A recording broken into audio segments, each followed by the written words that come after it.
Buenos días a todos. Primeramente, daros las gracias por asistir al curso web Cerremos el Círculo, valorización de residuos para producir bioplásticos, que se trata de la presentación de resultados del proyecto POSIMAT. Este proyecto ha sido desarrollado conjuntamente por el IATA y por ITENE, con el apoyo de la Agencia Valenciana de Innovación, y en la organización y coordinación de la jornada también ha colaborado Incotec, ¿vale? Yo soy Rafael Sánchez, soy jefe de proyecto del área de tecnología de materiales y envases de ITENE.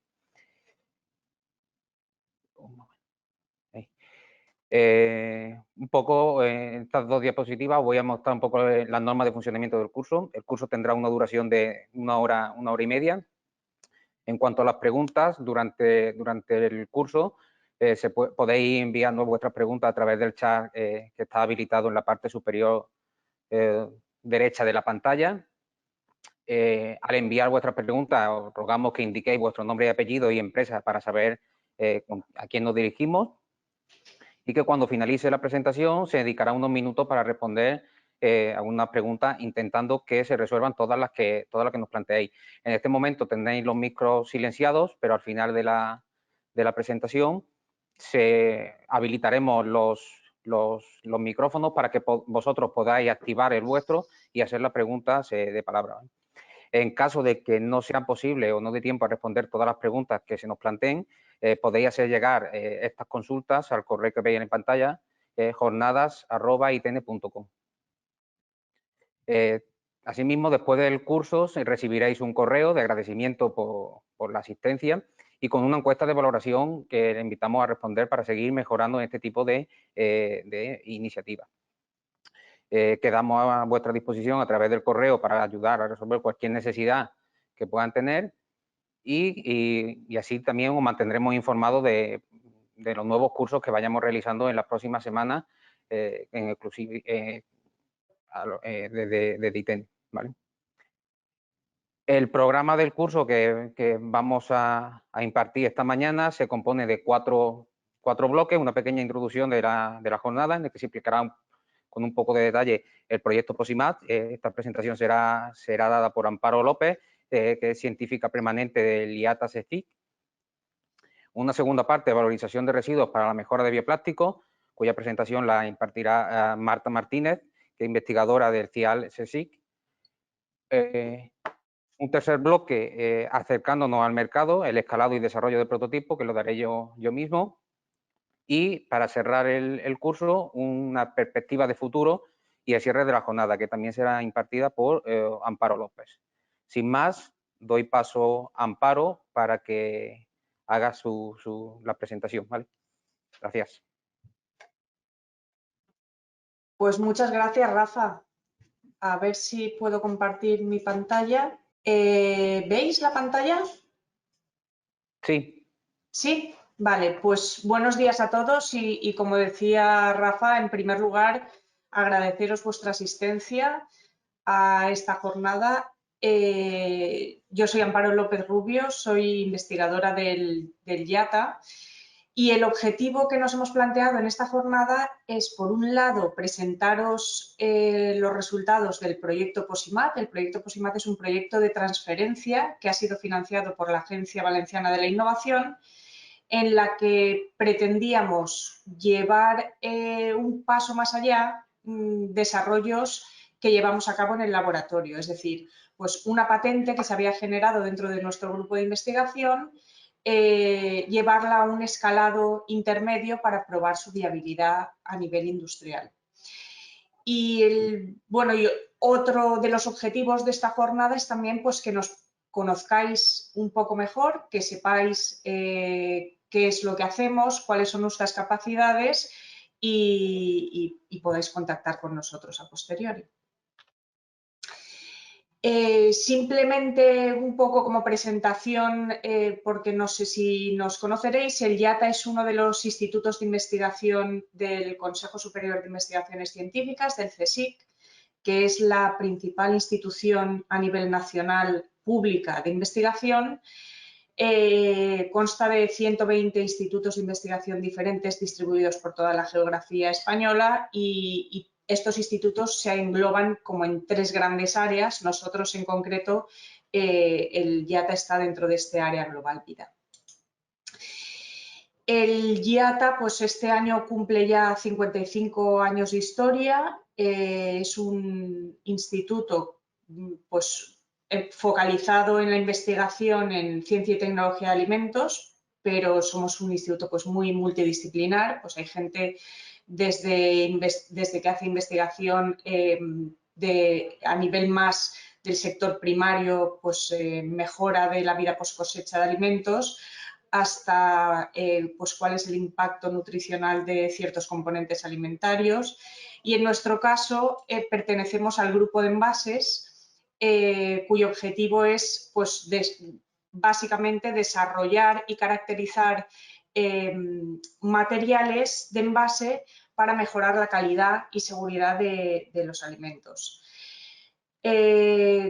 Tenemos, dentro del grupo somos como 2 laboratorios. El laboratorio de mi colega Rafa Gavara están más centrados en el estudio y desarrollo de nuevas tecnologías de envase, pues tanto atmósferas modificadas como envasado activo e inteligente. Y dentro de nuestro grupo estamos más enfocados en el desarrollo de biopolímeros, que es en lo que centraremos esta jornada. Y llevamos otras líneas de investigación, pues, más centradas en recubrimientos comestibles o microencapsulación para ingredientes para alimentos funcionales. Como os decía, dentro de nuestro grupo, pues aparte de estas líneas de recubrimientos comestibles y micro y nanoencapsulación, llevamos 2 líneas muy centradas en tanto valorización de residuos como valorización de fuentes de biomasa acuática para obtener materiales que puedan ser de utilidad en la industria alimentaria, tanto como ingredientes como materiales, que es en lo que está centrado este proyecto POSIMAT. Y tenemos una experiencia muy amplia en el uso de técnicas avanzadas de caracterización para poder hacer un desarrollo racional un diseño racional de este tipo de estructuras y de ingredientes. Y un poco para poneros en el contexto del proyecto y cómo surgió el mismo, como sabréis, pues los polímeros tienen un papel fundamental en el envasado de alimentos, siendo el material más utilizado de largo comparado con otro tipo de materiales, por las numerosas ventajas que presentan para el envasado de alimentos, pues incluyendo su ligereza, bajo coste, el que sean fácilmente procesables y conformables. Pero pues tienen una serie de desventajas. La primera de ellas es que pues provienen de recursos que no son renovables, pero la más tremenda es, pues, la derivada de la cantidad de residuos, y es que los plásticos, por ser un material tan versátil, el uso de los mismos se ha disparado y pues la mayor parte de estos plásticos acaban siendo residuos. Dentro de los objetivos de desarrollo sostenible de la ONU, en los cuales, pues, un poco lo que se pretende, aparte de erradicar la pobreza, por supuesto, y conseguir una mayor igualdad, es pues proteger el planeta y sus recursos naturales. Pues unos de los hitos que se marcan dentro de estos objetivos son, pues, una producción y un consumo más responsables, el promover las economías circulares, es decir, versus lo que viene siendo hasta ahora nuestro modelo económico, en el cual se producía, consumía y se tiraba a la basura, básicamente, el proceso este lineal. Pues siendo conscientes de que al final los recursos son limitados, lo que se promueve es la reutilización, la reducción del uso y así como la recuperación o el aprovechamiento de residuos, pues para maximizar lo que es el aprovechamiento de los recursos limitados que tenemos. Y estos objetivos también hacen mucho hincapié en la necesidad de luchar contra el cambio climático. Y ahí entra la problemática tan tremenda del plástico, en la que estamos viendo pues, la cantidad de residuos que se generan y que se acumulan en nuestro medio ambiente, contaminándolo absolutamente todo. Un poco en línea con estos objetivos de la ONU, desde la institución para la que trabajamos Marta y yo, desde el CSIC, se promovió la creación de lo que se llaman las plataformas temáticas interdisciplinares. Estas plataformas lo que pretendían era aunar el conocimiento de diversos grupos que trabajaban en una misma temática y que eran estratégicas para poder abordar estos objetivos de desarrollo sostenible, pero no solo uniendo los grupos del CSIC entre sí, sino con otro tipo de agentes, pues incluyendo empresas, administración, otras OPIs, universidades, con el fin de resolver retos bien definidos, en plazos más concretos y con hitos claros. Es decir, al final aunar esfuerzos para poder enfrentar estos retos tan importantes a los que nos enfrentamos a día de hoy. Y justamente en este contexto, pues desde el propio CSIC se promovió la plataforma Susplast, que es una plataforma destinada a la gestión del plástico y en la cual participamos desde su creación, y que se creó pues justamente por lo que hemos estado hablando, porque la producción mundial de plásticos es desorbitada. De esa producción, pues alrededor de un 60% va destinada a los envases y tenemos una generación de residuos plásticos brutal, pues en concreto pues unos 26 millones de toneladas anuales solamente en Europa. De esta cantidad de residuos que se generan, pues se estima que se recicla alrededor de un 30%, se incinera alrededor de un 40% y otro 30% acaba en vertederos y medio ambiente. Además, todas estas actividades conllevan una serie de emisiones de CO2, lo cual también pues, contribuyen al cambio climático.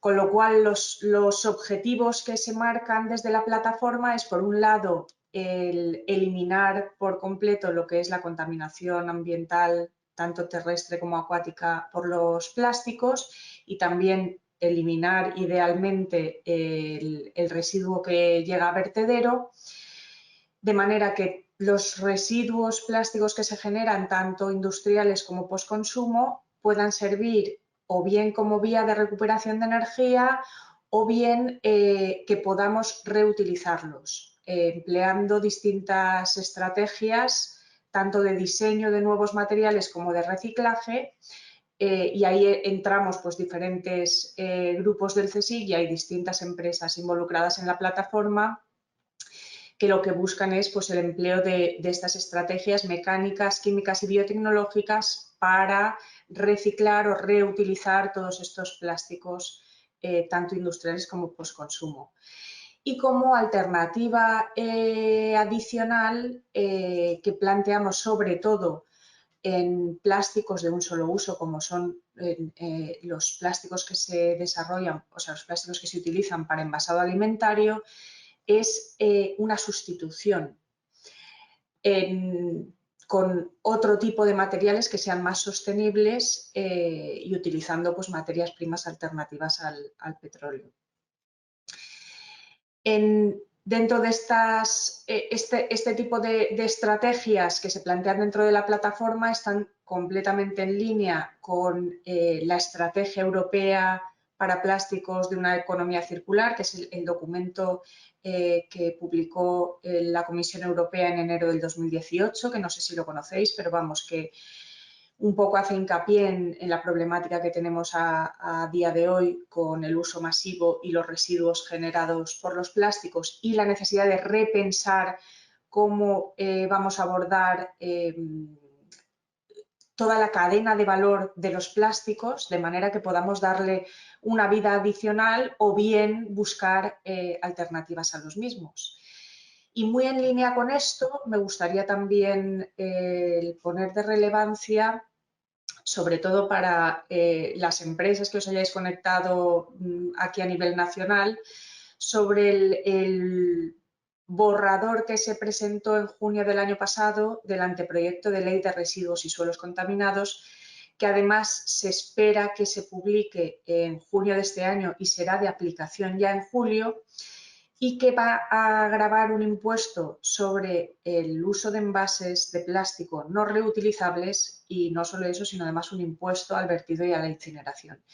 Todo esto pone de relevancia la importancia de buscar alternativas al plástico, sobre todo para aplicaciones de un solo uso, en las cuales pues, hay otro tipo de materiales que nos pueden servir y que son mucho más sostenibles.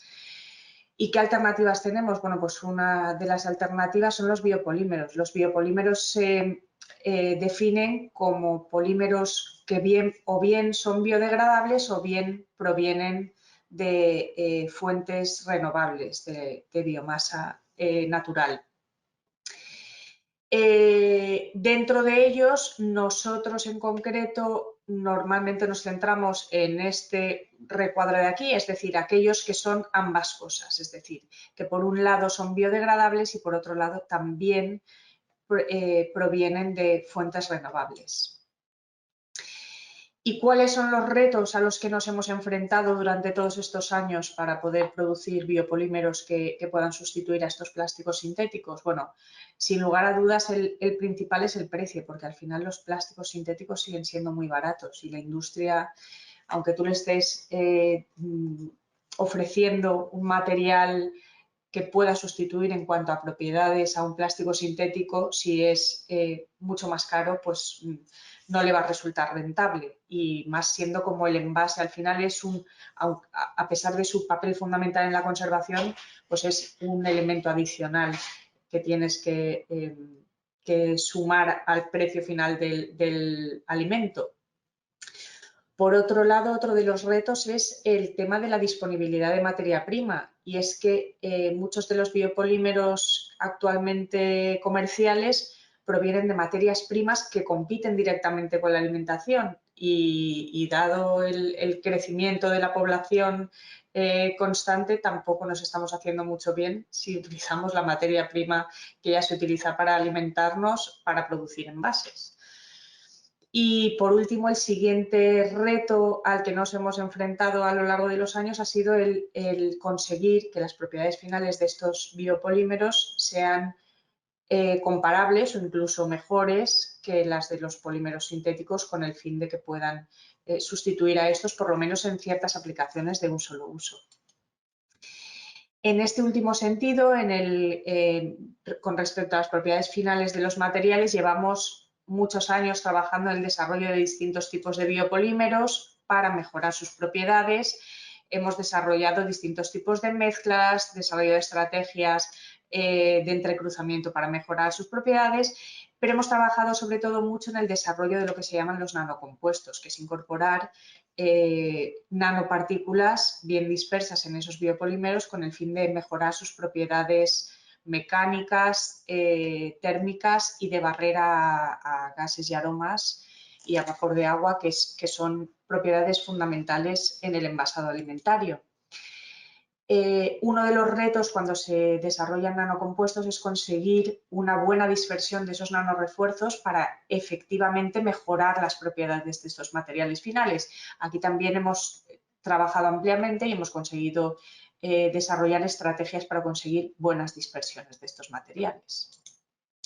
Con respecto a la disponibilidad de materia prima, y un poco en línea a lo que os comentaba antes sobre la necesidad de buscar otras fuentes que no compitan con la alimentación, hemos estado explorando distintas fuentes de biomasa para obtener tanto los biopolímeros como estos refuerzos utilizados para mejorar las propiedades, y hemos desarrollado técnicas para obtener nanocristales a partir de distintas fuentes también de biomasa. Y con respecto a fuentes alternativas, pensamos que dos fuentes muy interesantes pueden ser tanto las provenientes de recursos marinos, ya que pues los recursos marinos son muy amplios. El agua al final ocupa una gran superficie de la tierra y ahí además tenemos materiales muy interesantes que pueden tener biopolímeros y otro tipo de sustancias altamente interesantes. Y por otro lado, y en línea con todo el tema de economía circular, estamos muy interesados en valorizar residuos también para la obtención de nuevos biopolímeros o refuerzos para materiales. Aquí, pues, un ejemplo de un trabajo que hicimos, se pueden aprovechar, pues, por ejemplo, residuos de plantas invasoras para obtener materiales muy interesantes. ¿Y cómo surgió el proyecto POSIMAT? Bueno, pues en un proyecto europeo en el que estábamos trabajando justamente en valorización de biomasa marina para la obtención de carbohidratos interesantes para aplicaciones alimentarias. Y en línea con la reducción de costes que os comentaba también para que los materiales sean competitivos desde un punto de vista de aplicación final, desarrollamos un proceso más simple para obtener este tipo de refuerzos de materiales biopoliméricos. Y a raíz de esa patente vimos que a nivel laboratorio el proceso más simplificado pues daba lugar a materiales altamente interesantes, como ahora os contarán mis compañeros, y planteamos este proyecto de valorización, el POSIMAT, que lleva por título pues, Valorización de Posidonia oceánica para el desarrollo de materiales de envase biodegradables, en los cuales queríamos comprobar si este tipo de procesos era escalable a un nivel de planta piloto para el desarrollo de materiales, pues tanto films extruidos como bandejas termoconformadas que pudieran ser de utilidad en la industria alimentaria. Y sin más, voy a dar paso a mi compañera Marta para que os cuente parte de los resultados de este proyecto. Así es que, pues por mi parte, ya está la introducción. No sé si tengo que dejar de compartir de alguna manera.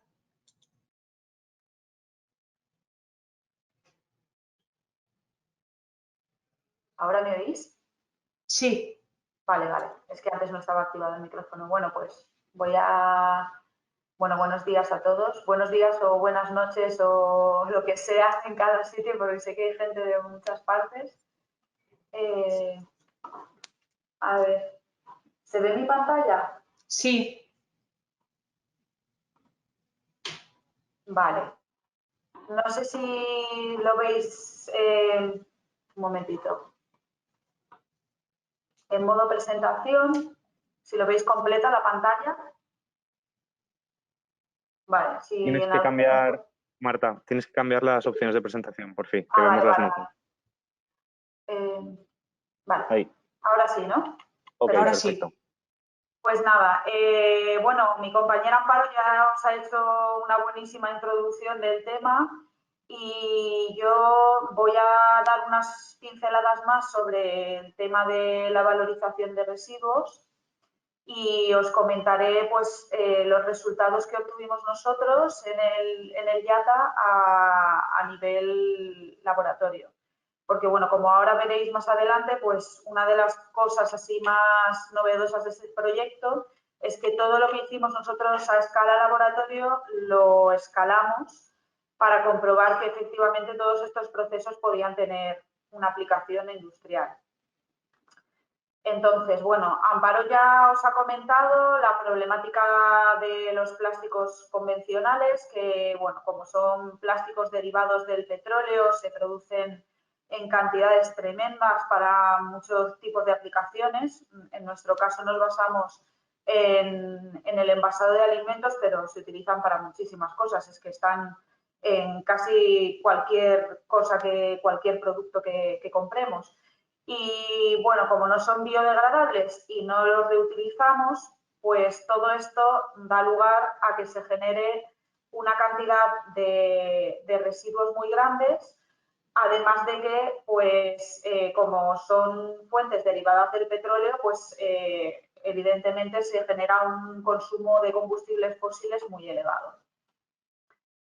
Y por lo tanto, pues esto da lugar a la acumulación de residuos plásticos en los ecosistemas, tanto en los ecosistemas terrestres como marinos. Y bueno, ya sabéis, todos habéis oído seguro pues los problemas tan tremendos que causa la acumulación de los plásticos.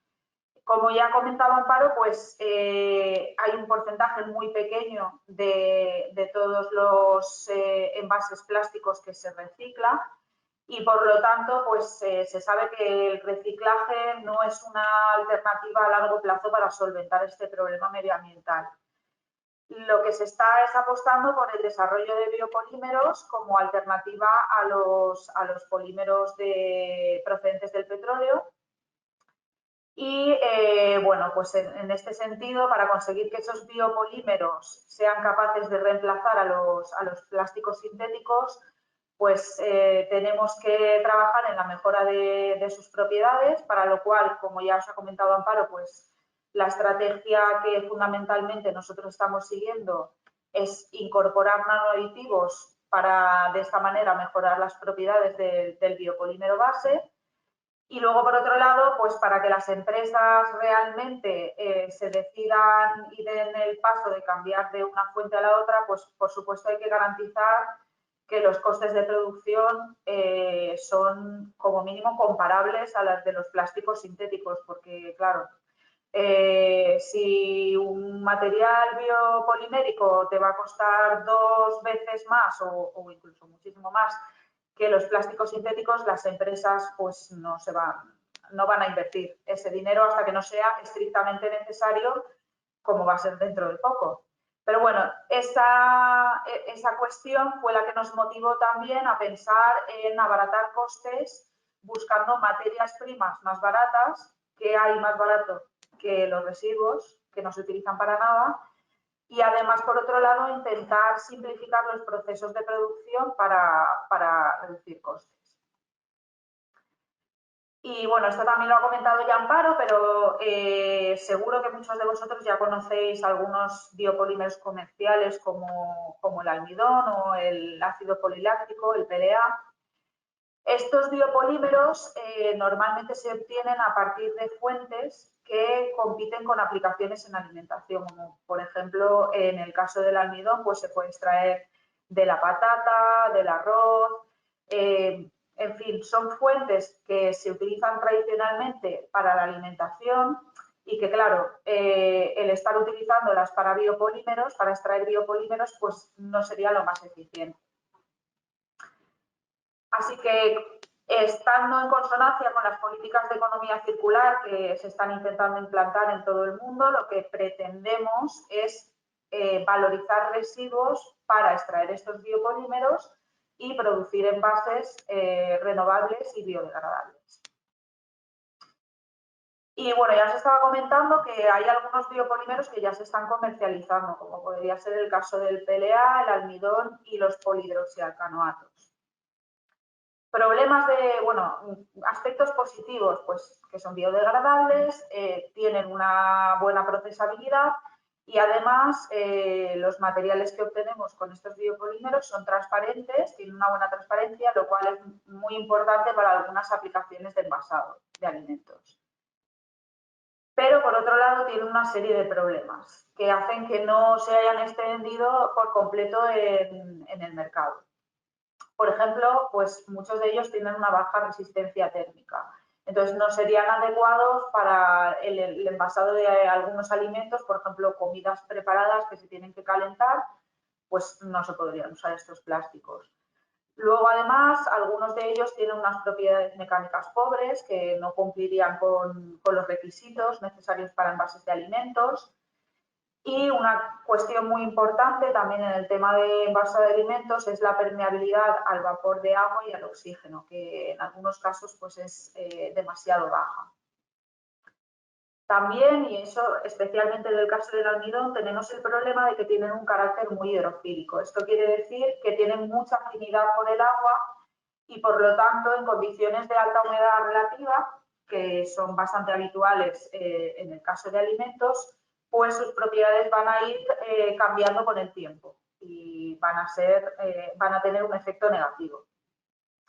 También en el caso del almidón, pues tenemos la problemática de que durante el almacenamiento sufre procesos de retrogradación o recristalización que hacen que su estructura cambie con el tiempo. Es decir, que el envase que nosotros producimos no se va a mantener en el mismo estado durante todo el proceso de almacenamiento y eso puede producir problemas. Y luego, por último, pues los costes de producción, que son muy elevados. Para solventar esta problemática, pues la estrategia que nosotros propusimos ya hace muchos años fue intentar mejorar las propiedades de los biopolímeros base incorporando nanoaditivos. En este caso, pues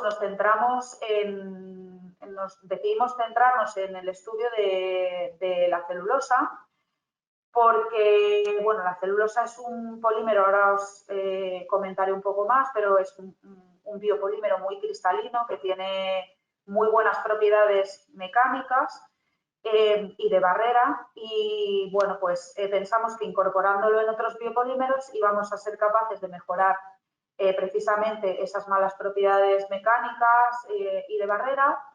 Y además, pues hemos visto que con la incorporación de estas fracciones celulósicas podemos mejorar la estabilidad térmica y si buscamos unas fuentes de origen adecuadas, vamos a ser también capaces de reducir los costes de producción al reemplazar parcialmente esos biopolímeros con las fracciones celulósicas.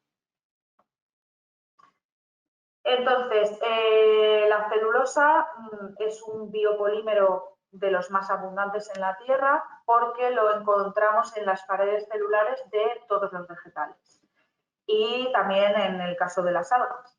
Pero bueno, aquí os muestro imágenes de lo que sería la estructura de la pared celular de plantas, en la cual tenemos las células vegetales rodeadas por una capa externa, que es la pared celular, que bueno, tiene muchas funciones biológicas de protección y esas paredes están formadas por varios componentes, entre los cuales tenemos la celulosa. La celulosa sería el componente estructural más importante, es decir, es el que les da una resistencia mecánica, les da rigidez, pero luego tenemos otros componentes como pueden ser las semicelulosas y la lignina, que pues le dan otro tipo de funciones a estas paredes celulares que también son muy importantes para el desarrollo de las plantas. Y por último tenemos también componentes minoritarios rodeando estas paredes, como pueden ser pues pigmentos y compuestos lipídicos, proteínas, etcétera. Bien, pues la celulosa que tenemos en esas paredes celulares tiene una estructura muy ordenada. Es un biopolímero cristalino y esto significa que las cadenas poliméricas no están organizadas al azar, sino que tienen una estructura muy marcada. En este caso, pues lo que tendríamos son las cadenas moleculares de la celulosa organizadas de tal manera que forman cristales y esos cristales, a su vez, se combinan por regiones que están más desordenadas, que se conocerían como regiones amorfas, formando las microfibras de celulosa. Y estas microfibras de celulosa tienen unas dimensiones y una forma diferentes dependiendo de la fuente del vegetal con el que estemos trabajando. Pero bueno, suelen tener una forma de fibrilar, es decir, que tiene una longitud bastante larga comparada con la sección transversal y, pues como os he dicho, a su vez estas microfibras en las plantas están interaccionando con otros componentes como las semicelulosas y la lignina. Bueno, esto sería en el caso de plantas. En el caso de algas, la composición de estas paredes celulares cambia ligeramente porque en lugar de tener la lignina y las semicelulosas, pues tenemos hidrocoloides, pues como podría ser el agar o los carragénatos.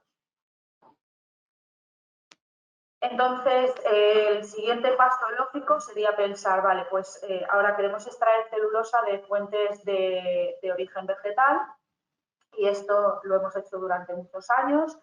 Es algo que está muy estudiado, la extracción de celulosa de plantas, pero volvemos al punto que comentábamos de que muchas de las fuentes de plantas terrestres se utilizan para otras aplicaciones, fundamentalmente en alimentación. Y en ese punto pensamos que quizás sería también muy interesante explorar la extracción de esta celulosa de fuentes de origen acuático. Y bueno, pues las algas y las plantas acuáticas son muy abundantes, en muchos casos no están muy explotadas, hay algunas que sí, que se utilizan en la industria para extraer compuestos de interés, pero hay otras que están muy poco exploradas. Y tenemos, las algas se pueden clasificar en tres tipos, que serían las algas rojas, marrones y verdes. Y la composición de las paredes celulares va a cambiar muchísimo dependiendo de en qué grupo se engloba un alga en particular. Eso por un lado. Luego, además de las macroalgas, tenemos las microalgas, que son organismos unicelulares. Seguro que habéis oído hablar de la espirulina, porque ahora se ha puesto muy de moda en todo el tema nutrición, pero bueno, hay muchísimas especies de microalgas. En este caso, la celulosa no es tan abundante en sus paredes celulares, pero tenemos otros polisacáridos que sí que pueden ser interesantes para su utilización como aditivos en alimentos o para mezclarlos con celulosa, etc. Y por último, tenemos las plantas acuáticas, que son, digamos, más parecidas en cuanto a estructura y composición a las plantas terrestres, pero que aún así, pues, evidentemente, como sus funciones biológicas no son las mismas, tienen algunas diferencias en cuanto a composición, pero suelen ser mucho más ricas en celulosa, al igual que las plantas terrestres.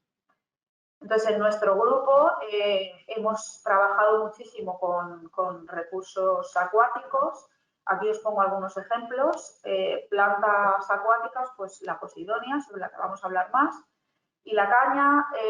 Hemos trabajado también con algas rojas como la Gelidium, algas marrones como Ascophyllum, Saccharina, Alaria, y también hemos trabajado con los residuos que generan las empresas de algas. Es decir, una empresa, por ejemplo, utiliza Gelidium para extraer agar, pero luego se genera una cantidad de biomasa muy grande que no se utiliza para nada y en la que permanece la celulosa que inicialmente tenía esa alga. Pues ese residuo lo podemos valorizar también.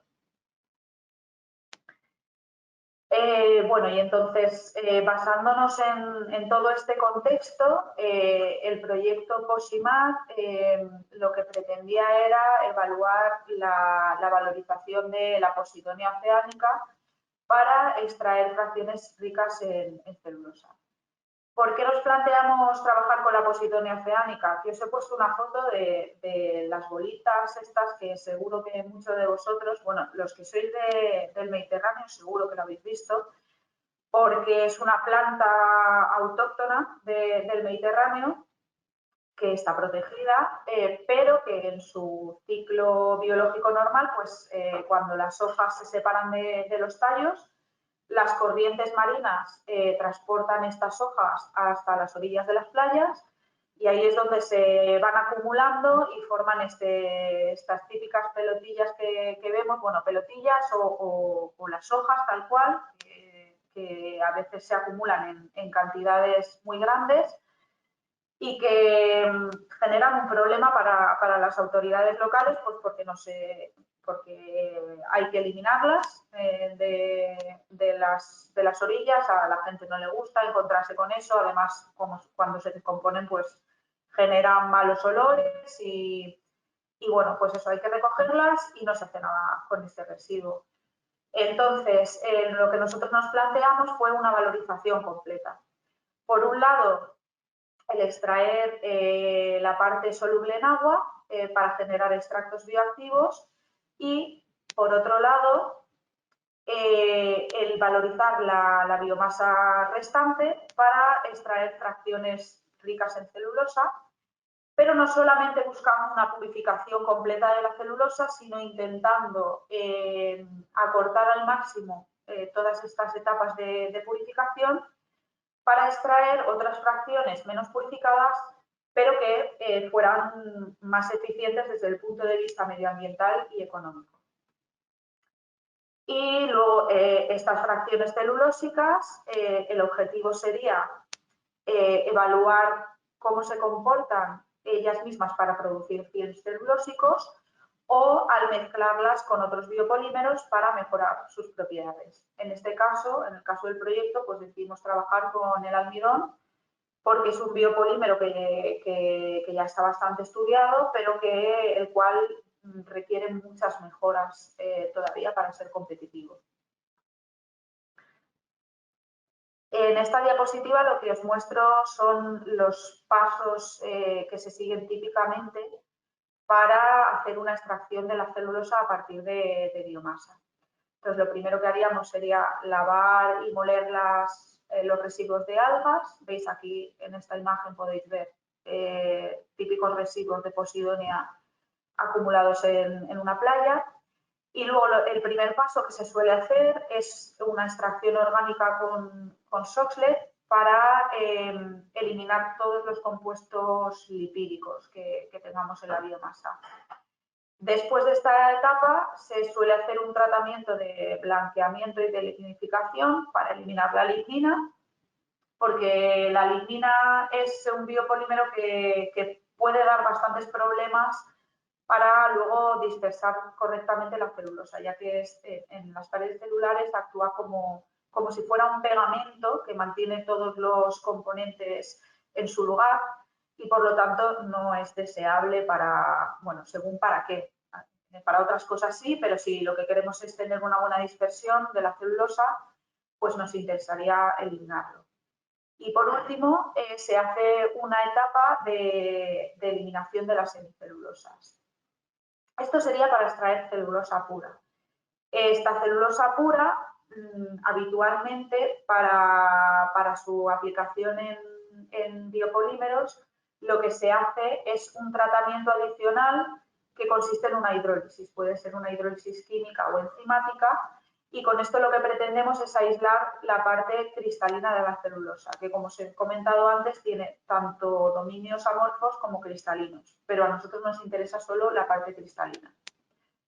Entonces, en el proyecto lo que nos planteamos es ver si alguna de estas etapas la podíamos eliminar o reducir para obtener fracciones basadas en celulosa, pero un poco menos purificadas. Bueno, antes de pasar a explicaros un poco los resultados así más importantes del proyecto, comentaros que los protocolos de extracción de fracciones celulósicas simplificados que hemos desarrollado los hemos estado aplicando también a otras fuentes de biomasa, como aquí os muestro algunos ejemplos, los sarmientos, piel de patata, paja de arroz, pero bueno, como os he comentado, también se pueden aplicar, por ejemplo, a residuos de la industria de algas o cualquier otro tipo de residuo que contenga celulosa. Y estas fracciones celulósicas, como os he comentado, se pueden utilizar para producir films sin adicionarles nada más. Se pueden usar como aditivos para mezclarlos con otros biopolímeros y mejorar sus propiedades, o se pueden utilizar incluso para generar otro tipo de estructuras como son los aerogeles, que son materiales muy porosos y que también son muy útiles para envases de alimentos, pues, por ejemplo, para sustituir las almohadillas absorbentes.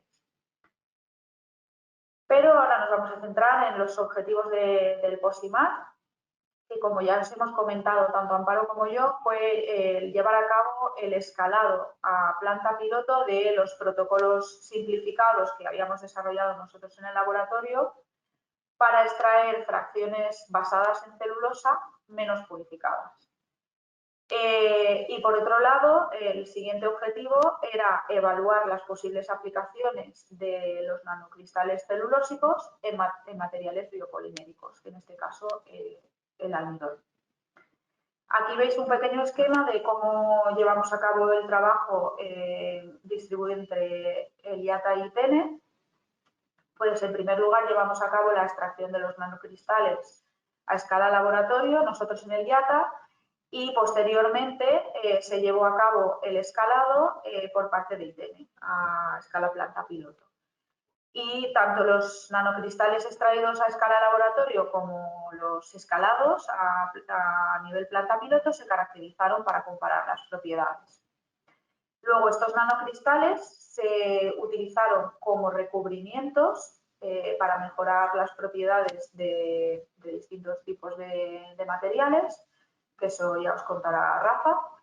Y por último, desarrollamos films basados en almidón, en los cuales añadimos estos nanocristales celulósicos. Nosotros primero lo hicimos a escala laboratorio, pero luego este mismo proceso se llevó por parte de ITENE a escala planta piloto, y aquellas formulaciones que fueron, bueno, todos estos materiales se caracterizaron y basados en esta caracterización las formulaciones que nos daban unas propiedades más óptimas, además se sometieron a un proceso de termoformado para generar bandejas, que esto se llevó a cabo en ITENE. Y bueno, como os he comentado antes, estos serían los pasos que se llevan a cabo para producir nanocristales de celulosa purificados, que tienen un rendimiento de extracción de en torno al 14%, pero en el proyecto decidimos, por un lado, eliminar la extracción de compuestos lipídicos mediante Soxhlet, ya que en el residuo de posidonia, pues en realidad tampoco son tan abundantes. Y además decidimos intentar ahorrar el paso de eliminación de hemicelulosas. Con lo cual, en total, nos estaríamos ahorrando 26 horas de tratamiento, y de esta manera lo que conseguimos fue obtener unos nanocristales en los cuales la celulosa sigue siendo el componente mayoritario, pero tenemos también pues, hemicelulosas y pequeñas cantidades de compuestos lipídicos. Y como veis, el rendimiento de extracción aumenta tremendamente. Pasamos de un 14 a un 26%. El siguiente paso fue la incorporación de estos nanocristales, tanto los purificados como los no purificados, en biofilms de almidón. Y para eso, pues, utilizamos una mezcladora interna que tenemos en el instituto, y decidimos probar dos niveles de carga de nanocristales distintos, 10% y 20%, y lo hicimos tanto con los nanocristales de celulosa pura como con los menos purificados. Y bueno, estas serían las condiciones de procesado en la mezcladora interna, y para generar los films utilizamos una prensa hidráulica. Y como podéis ver, pues bueno, estos serían micrografías de SEM de algunos materiales representativos. Pues sí que es verdad que la dispersión es mejor en el caso de los nanocristales de celulosa purificada, porque evidentemente cuando tenemos hemicelulosas, pues tenemos ahí otros componentes que igual hacen que la dispersión sea un poco más complicada. Pero sorprendentemente, cuando llevamos a cabo la caracterización de las propiedades de los films basados en estos nanocristales, es decir, antes de mezclarlos con el almidón, vimos que las propiedades mecánicas de los menos purificados eran mucho mejores que los de la celulosa pura, y esto es debido a la presencia de las hemicelulosas que no hemos eliminado. Además, tenemos una mejor barrera al vapor de agua, aunque por otro lado la barrera al oxígeno es un poquito peor. Y, por supuesto, como ya veis en la foto, los menos purificados tienen un poco de coloración, con lo cual la transparencia es menor, pero siguen siendo materiales, siguen siendo films transparentes. Y por último, lo que evaluamos a escala laboratorio fue la producción de films, como ya os he comentado. Lo que vimos es que, evidentemente, como los nanocristales de celulosa purificada se dispersan mejor, pues nos dan lugar a unas propiedades de barrera al vapor de agua mejores que las de los no purificados, pero por otro lado las propiedades mecánicas son mejores con los no purificados. Tenemos materiales que son más rígidos. También vimos que entre las dos cargas que habíamos probado, la óptima sería un 10%, o sea que en realidad tampoco haría falta añadir tanto material para ver una mejora en las propiedades del almidón. Y bueno, de nuevo, pues la transparencia es ligeramente menor con los menos purificados, pero no es algo tan notable, simplemente un tema de un poco más de coloración también en los films. Y bueno, con esto finalizaría mi parte. Ahora Rafa os contará lo que será la parte del escalado a planta piloto y en algunas partes yo intervendré para contaros la parte de caracterización, pero doy ya paso a Rafa. Sí, ¿me oís bien? ¿Me oís? Sí. Vale, pues muchas gracias, Marta. Como ha comentado, pues voy a compartir mi pantalla. ¿La veis? Sí. Vale, perfecto. Voy a presentar las tareas en las que ITENE estuvo involucrado dentro del proyecto, pero antes quiero hacer una pequeña introducción de nuestro centro, de ITENE, que somos centro tecnológico referente en todo el envase, el embalaje, transporte y logística, y llevamos 25 años desarrollando soluciones tecnológicas a través de proyectos y I+D+I. ¿Vale? Todas nuestras tecnologías responden a las necesidades y retos empresariales que surgen alrededor de la cadena de valor, de toda la cadena de valor que engloba el envase y el embalaje, desde la fabricación de las materias primas hasta su gestión de los posibles residuos que se generen dentro de esa cadena de valor. En esta diapositiva os marco algunas cifras de datos referentes de ITENE, desde el número de profesionales que forman nuestro instituto, 150, hasta el número de ensayos que podemos realizar en nuestras instalaciones, que son más de 500. En ITENE, nuestra dedicación se engloba en cuatro grandes bloques, que los marco ahí en la diapositiva, que son investigación y desarrollo, servicio de ensayos, innovación, tecnología y formación e información. Como en la diapositiva pongo más información, como tendréis acceso a la presentación, lo veis de forma más detallada. ¿Con quién trabajamos? Pues trabajamos con todos aquellos personas o instituciones que forman parte de esa cadena de valor que hemos visto, de cadena de valor del envase y el embalaje, desde la fabricación de las materias primas hasta la gestión de los posibles residuos que se puedan generar de esta cadena. La tecnología con la que trabajamos, pues trabajamos con todas las tecnologías de vanguardia en este ámbito de actuación en la que se encuentra ITENE, nanomateriales, envases y sistemas de envasado, impresión, todo lo que conlleva la economía circular y sostenibilidad, la distribución del envase y el embalaje, logística y demás. El modelo de transferencia tecnológica en la que nos basamos se compone de cinco etapas. Una primera etapa de detección de necesidades en el entorno que nos rodea. Esas necesidades demandarán una serie de soluciones, las cuales ITENE ofrecerá respuesta a esas demandas tanto al sector empresarial como a los usuarios finales.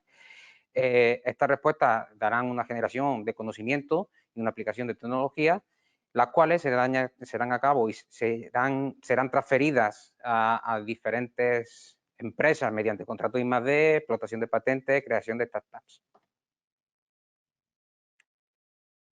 En cuanto a las asistencias técnicas, los servicios que ITENE puede ofrecer a las empresas y a otras instituciones, pues son los que se muestran ahí en la diapositiva.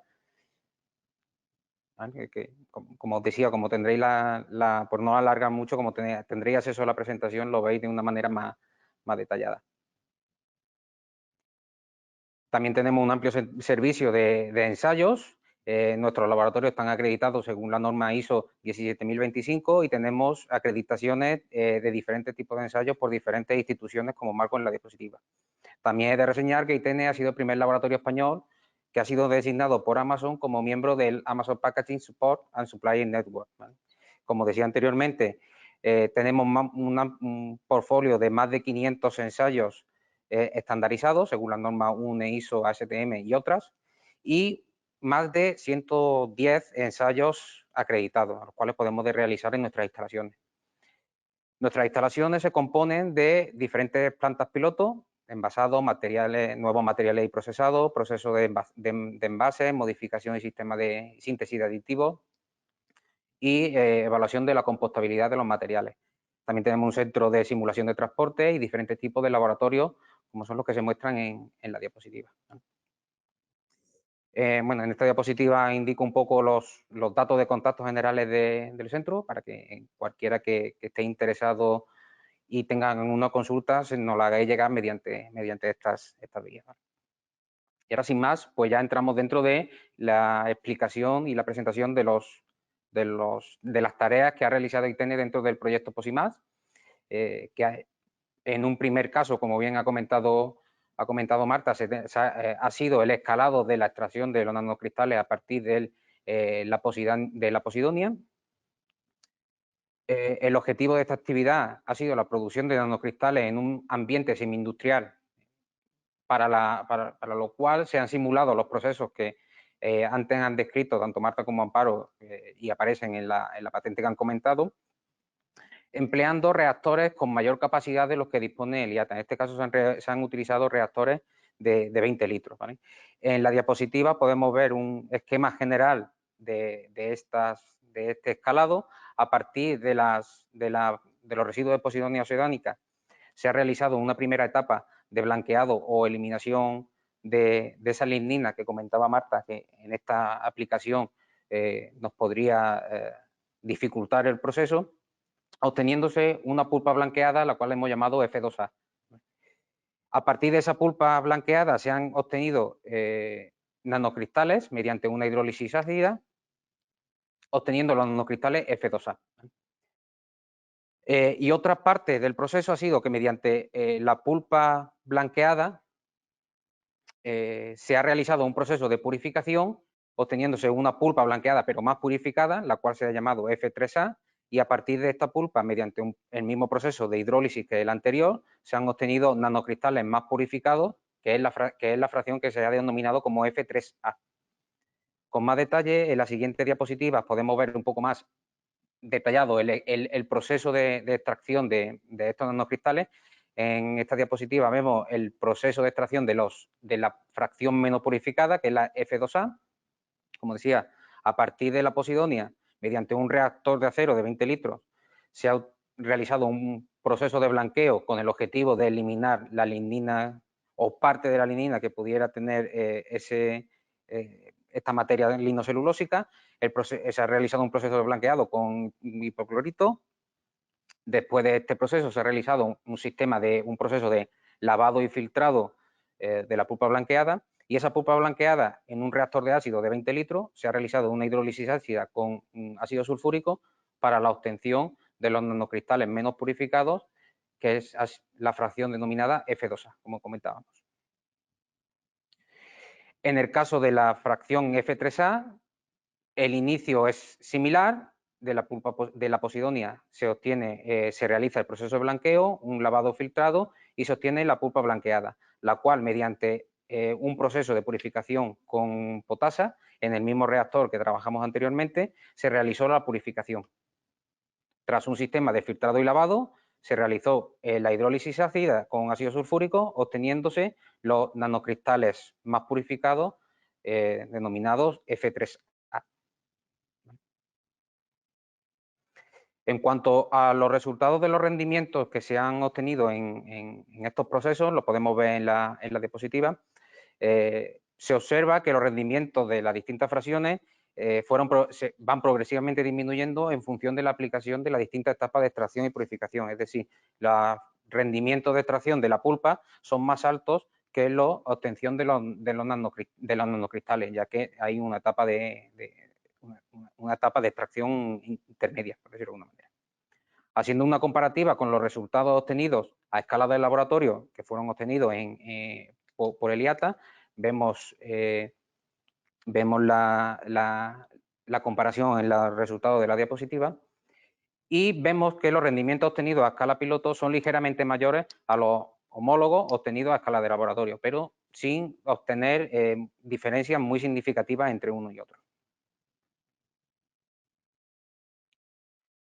En cuanto a la morfología de la fibra, se puede ver claramente en estas imágenes que los nanocristales más purificados, que son la fracción F3A obtenida en el laboratorio, que es la fotografía número, bueno, con la letra B, se le ve más claramente la morfología de esta fibra. En el resto de imágenes se ve las fibras más aglomeradas, y especialmente en las menos purificadas. Esto se debe principalmente al contenido en lignina, de hemicelulosa que contienen, la cual actúa como agente de unión entre las fibras de celulosa. Las medidas tanto de longitud como de diámetro de todas las fracciones que se obtuvieron se muestran en la tabla de la diapositiva. Las dos primeras son las fracciones F2A y la F3A obtenidas a través a nivel de laboratorio, y las dos últimas son la fracción F2A obtenida a la planta piloto y la F3A obtenida a la planta piloto.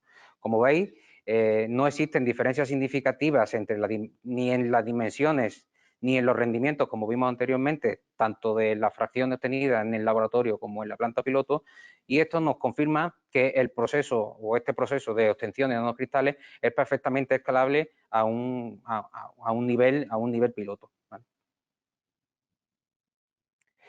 Como bien decía Marta anteriormente, estos nanocristales obtenidos, tanto la fracción F2A menos purificada como la más purificada, la F3A, se han utilizado o se emplearon o se usaron para la producción de recubrimientos sobre distintos sustratos. En este caso se utilizaron film de PLA y papel. Y por otro lado, para la obtención de filoláminas basadas en almidón, y las cuales fueron reforzadas con diferentes porcentajes de estos nanocristales. Estas láminas, también como indicaba Marta, las que mejores propiedades tanto mecánicas como barrera tuvieron, pues fueron termoformadas para la obtención de bandejas. En cuanto a los recubrimientos de los nanocristales los recubrimientos de diferentes sustratos con estos nanocristales se realizaron a nivel laboratorio utilizando la recubridora de laboratorio TQC que podéis ver en la imagen, empleando un aplicador de recubrimiento, como la fotografía de la parte inferior izquierda, el cual nos permitiría dar un aporte en húmedo de unas 60 micras, ¿vale? Como decía, los recubrimientos fueron aplicados sobre dos tipos de sustrato, un papel de 110 gramos metro cuadrado y un film de PLA. El film de PLA fue sometido a un tratamiento superficial, un tratamiento corona, para mejorar o aumentar la tensión superficial y hasta unos valores de entre 40 y 42 dinas para conseguir que la aplicación del recubrimiento fueran lo más homogénea y lo mejor posible.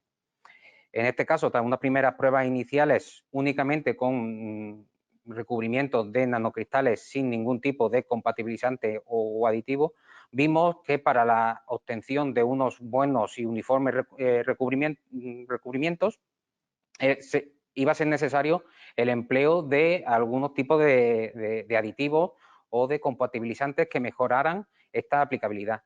Y en este caso se utilizaron dos, que uno fue el almidón y otro el polivinilo alcohol, utilizándose en diferentes porcentajes, 5, 10 y 15%. En la imagen, en la fotografía, podéis ver los recubrimientos uno de ellos que se llevaron a cabo sobre los film de PLA. No hay imágenes de los de papel porque era imposible distinguir con la blancura que tiene el papel, era imposible distinguir el recubrimiento que se llevó a cabo. Estos recubrimientos o estos film y papel recubiertos fueron enviados al IATA para su caracterización, cuyos resultados, bueno, se caracterizaron en función de sus propiedades mecánicas y sus propiedades de barrera, y los resultados los muestro en las dos siguientes diapositivas, que la comentará rápidamente Marta.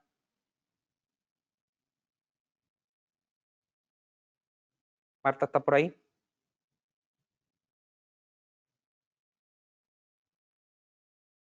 Vale, ¿ahora me oís? Sí, sí, Marta, se oye.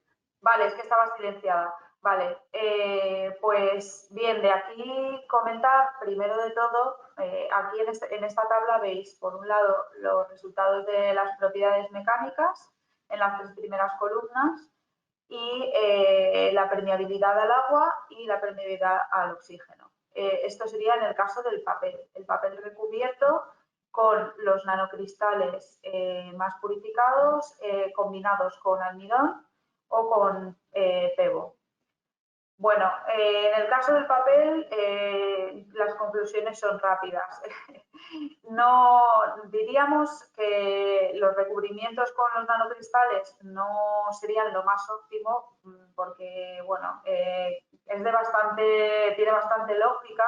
Como estos recubrimientos retienen tanta humedad, al final lo que estamos es aplicando un material que con mucha humedad sobre el papel. Entonces, lo que vimos es que pues tenía un efecto como plastificante al aplicarlo sobre el papel y por lo tanto pues no fuimos capaces de tener unas propiedades muy buenas. En cualquier caso, el pebo parece funcionar mejor que... el almidón parece funcionar mejor que el pebo. Y todos aumentaron la barrera tanto al agua como al oxígeno, especialmente con el pebo. Eso sería en el caso del papel. Ahora vamos a ver en el caso del PLA, que yo creo que es más interesante. En el caso del PLA tenemos que tener en cuenta también que partimos ya de un biopolímero que tiene unas propiedades bastante buenas. O sea, el PLA es bastante hidrofóbico y tiene una resistencia mecánica que ya de por sí pues no está nada mal. En este caso, cabría destacar pues, que con la incorporación de los nanocristales, las propiedades mecánicas no se vieron afectadas significativamente, es decir, el material sigue comportándose parecido, pero por el lado de las propiedades barrera, especialmente en el caso de la permeabilidad a oxígeno, sí que conseguimos mejoras significativas, porque estamos aplicando una capa de recubrimiento con un material que es muy cristalino. Al ser muy cristalino, ese material pues, impide el paso del oxígeno. Y bueno, pues en este caso se ve claramente que conforme aumentamos el contenido de almidón, por ejemplo, hay una bajada en la permeabilidad a oxígeno y lo mismo pasa con el pebo. Al aumentar la cantidad de pebo en la formulación del recubrimiento, pues mejora la permeabilidad a oxígeno. Si tuviéramos que elegir uno de los dos, pues nos quedaríamos sin duda con el que está formulado conteniendo los nanocristales y pebo, ya que es con el que conseguimos bajar al máximo la permeabilidad a oxígeno. Vale, gracias, Marta. Nada. Como comentábamos también, eso desde el punto de vista de la aplicación de los recubrimientos de nanocristales sobre los film recubrimientos de los nanocristales sobre film y papel, y como comentábamos, estos nanocristales también se utilizaron para el desarrollo de láminas basadas en almidón, los cuales fueron reforzados con estos nanocristales obtenidos a escala piloto, perdón. El estudio del desarrollo de estas bandejas y estos film basados en almidón tuvo primero una parte más de tema de ajuste mediante unos ensayos en laboratorio, los cuales fueron llevados a cabo mediante una mini extrusora y una mini inyectora para fabricar las probetas que veis en la fotografía de la derecha, una probeta tipo hueso para la medida de las propiedades mecánicas y una probeta tipo paleta para la evaluación de las propiedades barreras. Con este estudio de laboratorio lo que se hizo fue un barrido de diferentes formulaciones, tanto sin ningún tipo de plastificante como con diferentes tipos de plastificantes, ya que nos dimos cuenta de que para que una correcta extrusión de estos materiales o de estos film de almidón, iba a ser necesario también un aporte de algún plastificante que mejorara la procesabilidad de la extrusión. Y en este caso se decidieron por todas las pruebas que se realizaron que los más idóneos fueron el glicerol y el sorbitol, tanto por separado como en mezcla. De todas las formulaciones que se llevaron a cabo, que se ensayaron, las seleccionadas para ser escaladas a nivel piloto fueron las que tenían en su composición el 30% de glicerol y 5% de sorbitol, ya que presentaron los mejores resultados de procesabilidad en máquina, en la mini inyectora y en la mini extrusora, y presentaron los mejores resultados en su caracterización. Esta formulación se tomó como partida, como decía,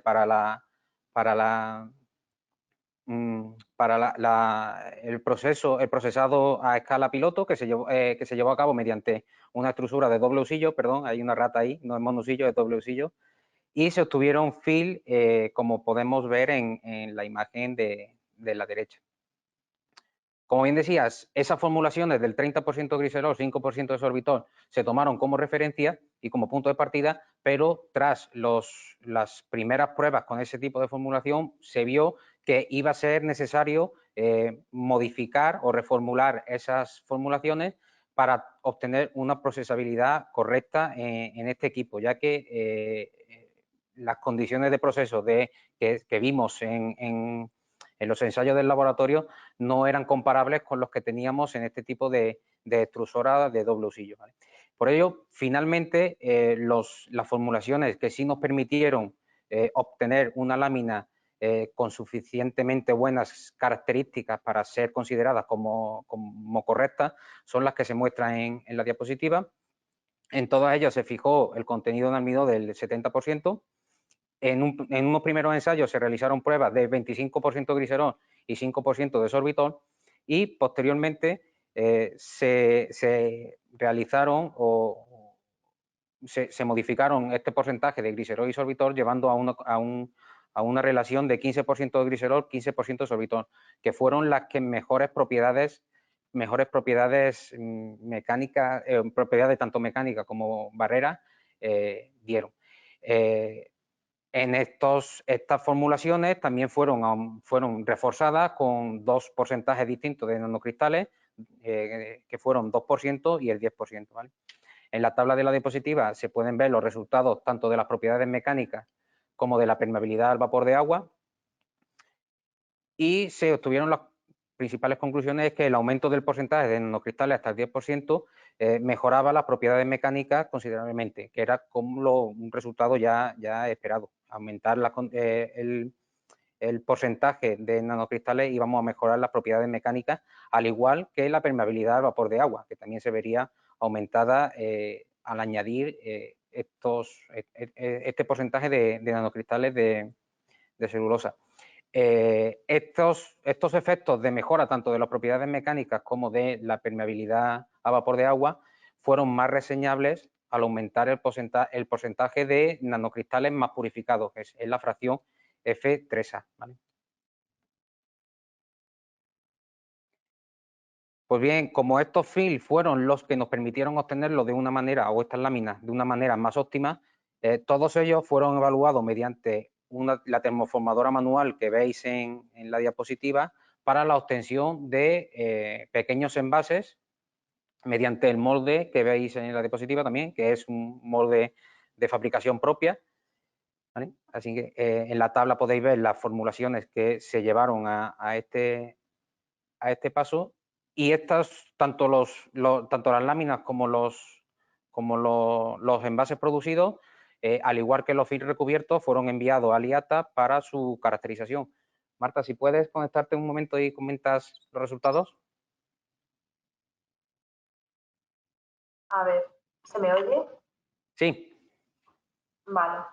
Bueno, pues yo de estos resultados lo que destacaría es que al final pues se tuvo que reformular lo que es la composición de los plastificantes, que lo que en un principio parecía que funcionaba mejor, luego al llevarlo al escalado y hacer las pruebas de termoformado, pues es otra cosa. Entonces, al final tuvimos que dejar fijado en un 15% del glicerol y sorbitol la composición de los plastificantes. Y luego, por otro lado, pues también comentar que durante el proceso de termoformado, pues tuvimos bastante problema con la aparición de burbujas en algunas formulaciones, sobre todo en las que tenían los nanocristales menos purificados. Y esto pensamos que es pues porque estos materiales retenían más humedad y durante el proceso de extrusión pues se formaban burbujas. Así que una conclusión muy importante es que cualquier cosa que se hace a escala laboratorio, luego cuando se intenta llevar a cabo el escalado, pues surgen otros problemas y hay que hacer ajustes. En el caso de las bandejas, después de hacer el proceso de termoformado, una cosa muy curiosa que vimos es que en el almidón puro las propiedades mecánicas disminuían. Eran menos rígidos y más dúctiles los materiales si los comparábamos con las láminas de origen. Esto también tiene sentido porque, al fin y al cabo, durante el proceso de termoformado, pues el almidón está gelatinizando. Lo que pasa que luego pues, no es capaz de volver al estado inicial en el cual estaba cuando estaba en formato film o lámina. Entonces, disminuyó la rigidez y también disminuyó la permeabilidad de los materiales solo del almidón puro tras termoformarlo. Por otro lado, otro resultado importante es que al adicionar los nanocristales en el contenido que probamos en este caso, que fue un 10%, fuimos capaces de mejorar tanto las propiedades mecánicas como las propiedades de barrera de la bandeja de almidón puro. En este caso, pues se ve una mejora más significativa con los nanocristales más purificados, pero sí que es verdad que esta mejora no es tan tremenda. O sea, ya simplemente con la incorporación de los nanocristales menos purificados tenemos una mejora muy grande en cuanto a la rigidez de las bandejas y una disminución también pues de casi el 50% en la permeabilidad al agua del almidón, con lo cual eso es un aspecto muy positivo. Y bueno, todas las formulaciones, por supuesto, dieron lugar a bandejas con una buena transparencia.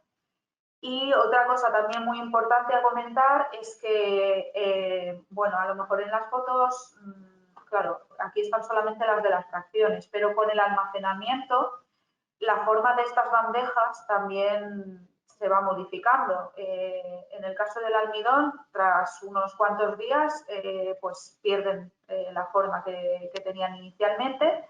Y en cambio, cuando se incorporan los nanocristales, estas bandejas tienen una mejor estabilidad con el tiempo.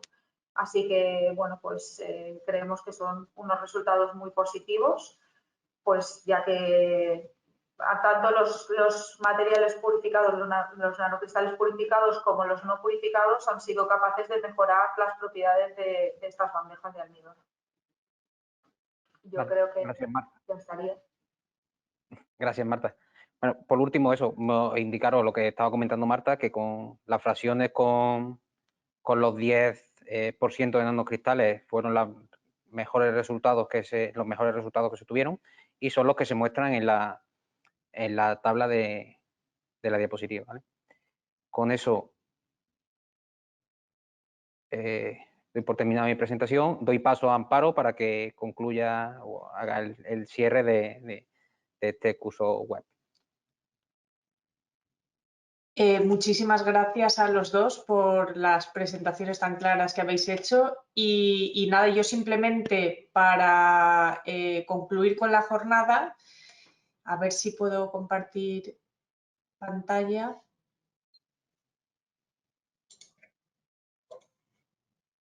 Vale, supongo que se verá.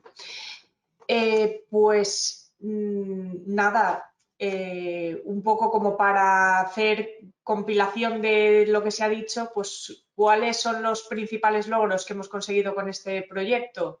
Pues por un lado, probar la escalabilidad del proceso que habíamos desarrollado, es decir, el comprobar que efectivamente el mismo proceso que desarrollábamos a nivel laboratorio para la obtención de estos aditivos, de estos refuerzos ricos en celulosa, son escalables a nivel planta piloto, que además el proceso purificado, simplemente utilizando esos nanocristales, da lugar a films con mejores propiedades, luego incorporados en una matriz, a pesar de que en algunos casos las propiedades de la celulosa pura eran mejores que la de estos nanocristales menos purificados, se ha demostrado que efectivamente se consiguen mejoras significativas utilizando este proceso más sencillo, con lo cual podría esto redundar en materiales que sean pues, económicamente más viables que los obtenidos con celulosa pura,